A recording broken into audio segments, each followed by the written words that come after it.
5, the latest on a busy afternoon. Including a next weather alert for storms throughout our area right now. There's already been a tornado warning, hail, and lots of lightning. President Biden's update on how he's feeling after his COVID diagnosis, and how are the lawmakers he spent time with here yesterday in Massachusetts. Plus, the MBTA apologizes and the governor demands change after this terrifying fire on the Orange Line.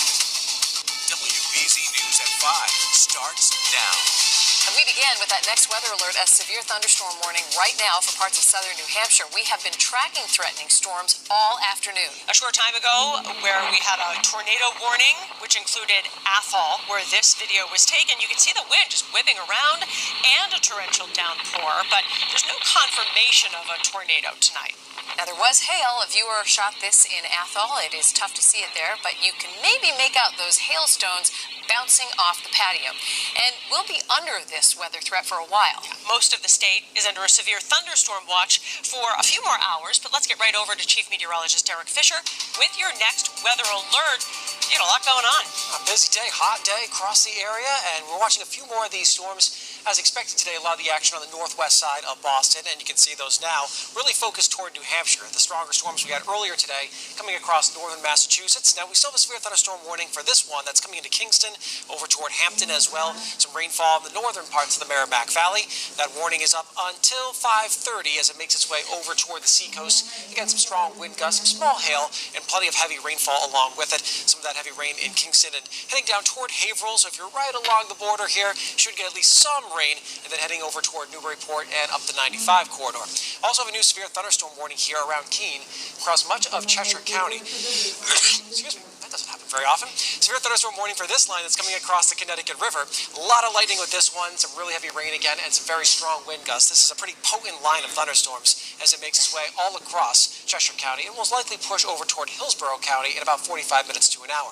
There's a look at the storm reports from the tornado warned storm earlier around Irving, Wendell area, and then crossing over into western Worcester County around Athol. That's where we had a number of reports of some downed wires and downed trees. We'll see if the Weather Service heads out to survey that damage later on tonight. Severe thunderstorm watch is for areas north and west of Boston this evening for a couple more of these hours, but I think a lot of the activity will likely be focused in southern New Hampshire. We might see a couple more try to form as we head towards sunset tonight, but if you're in Boston, south and east, I don't expect to see much in the way of any rain.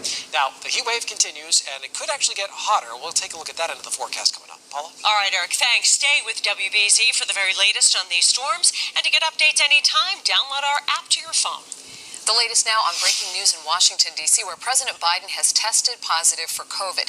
Late this afternoon, the president released a video saying he feels fine. He was just in Somerset yesterday, where he traveled with many Massachusetts lawmakers. We have team coverage tonight. We want to begin with CBS's Deborah Alfarone live in the nation's capital. And Deborah, the president says he has just mild symptoms. Absolutely, Lisa, and he also is taking Paxlovid, and this is something that is supposed to be very effective. The thing is that he had to, in doing so, he had to discontinue 2 medications he was on. That's really a matter of routine practice, but like so many people who get COVID, he's working from home, and so he's been today inside the White House taking phone calls and doing Zoom calls. Hey folks, I guess you heard this morning I tested positive for COVID. President Biden is working from the White House after testing positive for COVID-19.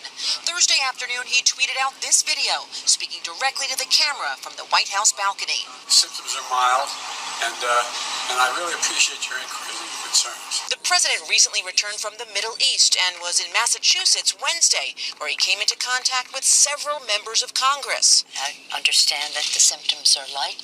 I hope they continue to be so. That was my experience. The president's doctor says his symptoms are mild and include a runny nose, fatigue, and occasional dry cough. He's being treated with the antiviral drug Paxlovid. The goal of Paxlovid is to keep people from getting seriously ill.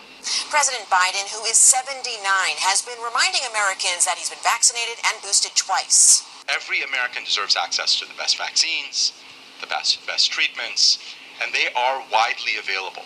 Former President Trump became infected with COVID just before the 2020 election and was flown to Walter Reed Medical Center for aggressive treatment. We're in a very different place than when former President Trump got COVID. That was before we had vaccines. It was before we had Paxlovid. President Biden postponed a crime prevention event in Pennsylvania today.